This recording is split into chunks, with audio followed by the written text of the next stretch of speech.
The sun rose behind the grey stone turrets of Buckingham Palace, casting long shadows across the palace courtyard.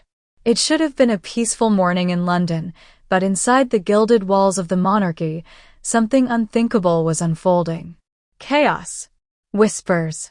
Urgency.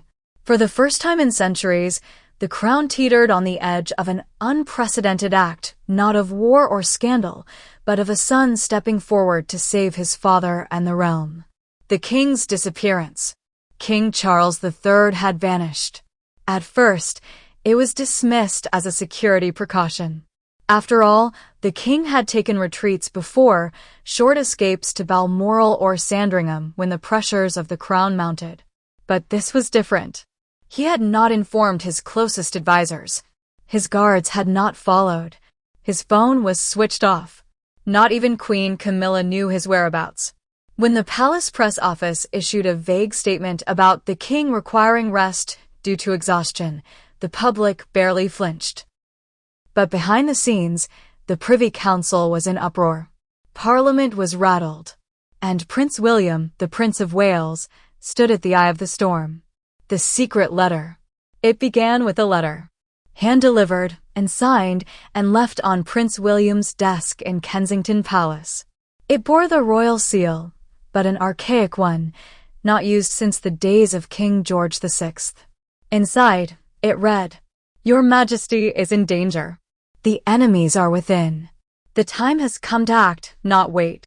Accompanying it was a photograph, King Charles, looking pale and weary, being escorted through the back entrance of a remote estate in the Scottish Highlands by two unfamiliar men. William's blood turned to ice.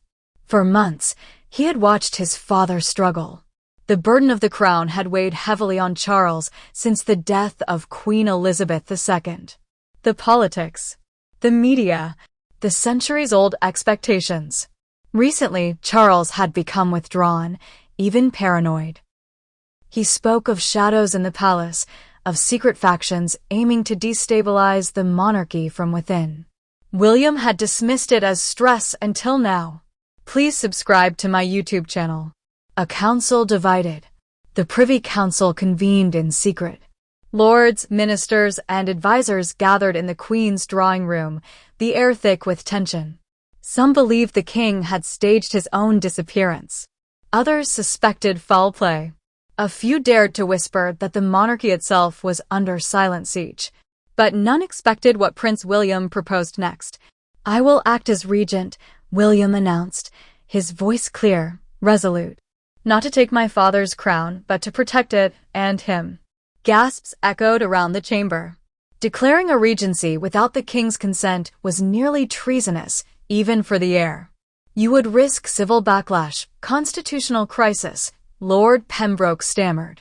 "I would risk everything," William interrupted, "to keep this country from tearing itself apart while our king is missing and possibly in danger." The silent coup. That night, under the veil of darkness, William began what historians would later call the silent coup. With the cooperation of trusted members of the Royal Guard and MI5, William initiated Operation Sovereign Shield. Palace staff were questioned. Communications monitored. Key members of the inner circle were discreetly relocated or suspended. An underground network of loyalists, codenamed the Windsor Circle, was activated. For the public, everything remained outwardly normal. The red uniforms changed guard. Tourists took selfies outside the gates.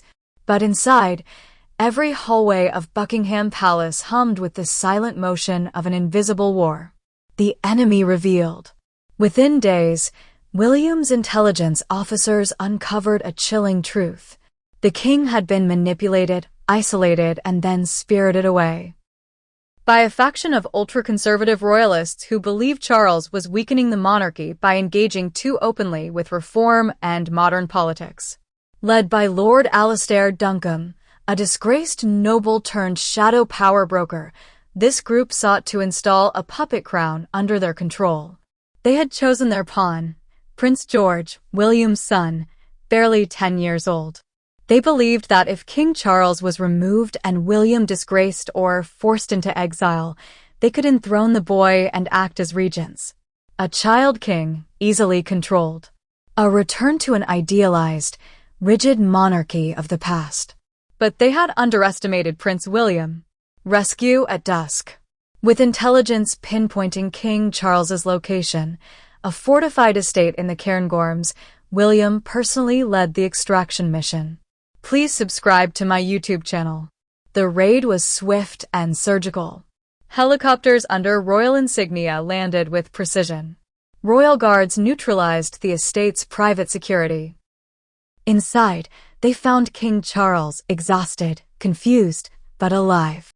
"My son," the king muttered as William knelt beside him. "They said you had betrayed me." "Never, Pa," William said. "Never." The return to London was kept secret. Charles was taken to Windsor Castle under heavy protection. His recovery would take time, but the monarchy had been saved. A crown deferred, a kingdom united. In a televised address unlike any before, Prince William appeared not as a prince, but as a statesman. He revealed the plot to the nation, not with sensationalism, but with calm gravitas. He explained his actions. He reaffirmed his loyalty to his father and the constitutional process. And then, he made a declaration that stunned the world. "I have not seized the crown. I have shielded it. Until His Majesty the King is ready to return to his full duties, I will serve, only as regent, by his blessing." The effect was electric. Public support surged. The media hailed him as the protector prince. Parliament, once skeptical, passed a motion of emergency regency within hours. Even critics were silenced by the dignity with which William had navigated the storm. Aftermath. Lord Buckingham and his co-conspirators were arrested, quietly and without spectacle. Their names were never officially released. The crown wished not to give infamy to traitors. King Charles eventually returned to the throne months later, older but wiser and infinitely prouder of his son. He knighted William in a private ceremony, no cameras, no pomp. Just a father and son, monarch and heir, bonded now not only by blood but by battle. Legacy of the storm. Years later, historians would write of this time not as a constitutional crisis, but a moment when the monarchy redefined itself. When tradition met modernity. When a prince did not hunger for power, but used it selflessly, boldly, to save the institution he was born to serve. They called it the day the crown didn't fall. And in the heart of Buckingham Palace, beneath the chandeliers and the painted ceilings, a simple plaque now hangs outside the Prince of Wales's office. It reads, "In the chaos, he stood still. In the silence, he roared. In the shadow of the crown, he shone." Subscribe the channel to get such videos.